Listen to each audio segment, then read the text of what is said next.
Hi అండి, welcome back to Kusuma thoughts. ఈరోజు మనం ఆలోచన గురించి తెలుసుకుందాం. థింకింగ్. మనం చేసే ఆలోచనలు బట్టే మన లైఫ్ ఉంటుంది. యద్భావం తద్భవతి. ఇది చాలామంది చాలాసార్లు చెప్పుండొచ్చు, కానీ చాలామంది ఎలా చేస్తున్నారంటే ఫస్ట్ నెగిటివ్ థింకింగే చేస్తున్నారు. నెగిటివ్ థింకింగ్ నేను కూడా నా నుంచి కూడా నేను చెప్తున్నాను, నా గురించి కూడా నేను కూడా నెగిటివ్ థింకింగ్ చేసిన తర్వాతనే పాజిటివ్ చేసేదాన్ని ఒకప్పుడు.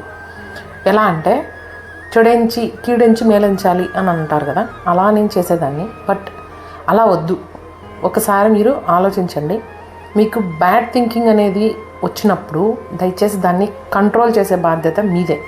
కంట్రోల్ చేసుకొని గుడ్ థింకింగ్ సైడ్కి వెళ్ళండి. ఇలా జరిగింది, ఇలా జరుగుతోంది, నాకే ఎందుకు ఇలా జరిగింది, ఇట్లాంటి ఆలోచనలు దయచేసి మానేసి నేనే ఎందుకు చేయాలి, నాకే ఎందుకు ఇలా జరుగుతుంది, ప్లీజ్ ఇలాంటి ఆలోచనలు వదిలేసి మనము ఎన్నో జన్మల తర్వాత కానీ మనిషి జన్మ రాదు అంటారు. అలాంటి మనిషి జన్మ మనకి దేవుడు ఇచ్చిన తర్వాత మనమంటూ నిలబడి ఏదో ఒకటి సాధించాలి, చేయాలి. అది మన బాధ్యత కింద తీసుకునే వాళ్ళు చాలామంది పిల్లల్ని కానీ భార్యని కానీ చాలా బాగా చూసుకుంటున్నారు. తను ఎన్ని కష్టాలు పడినా ఒక హ్యూమన్, ఒక అబ్బాయి ఎన్ని కష్టాలు పడినా ఆ ఇంటి కోసం దానికోసం చాలా కష్టపడుతున్నారు. వాళ్ళ ఆలోచన తీరు కష్టంగానే ఉంటుంది చెప్పాలంటే. బయట చూసుకోవాలి, ఇంట్లో చూసుకోవాలి, అన్ని విధాలుగా ఉంటాయి. అందరి భార్యలు సమర్థవంతంగా సరిదిద్దుకుని పోయే వాళ్ళైతే ఎవరు ఉండరు. కొంతమంది అలా ఉంటారు, కొంతమంది ఇలా ఉంటారు.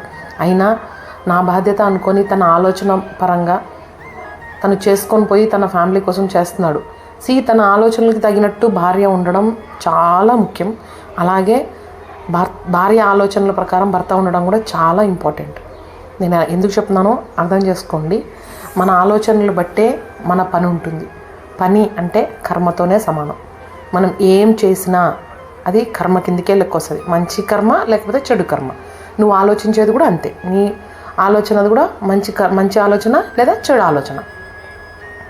ఏది ఆలోచిస్తే అదే జరిగేటప్పుడు నువ్వు మంచి ఆలోచించు, మంచి జరుగుతుంది. Thank you.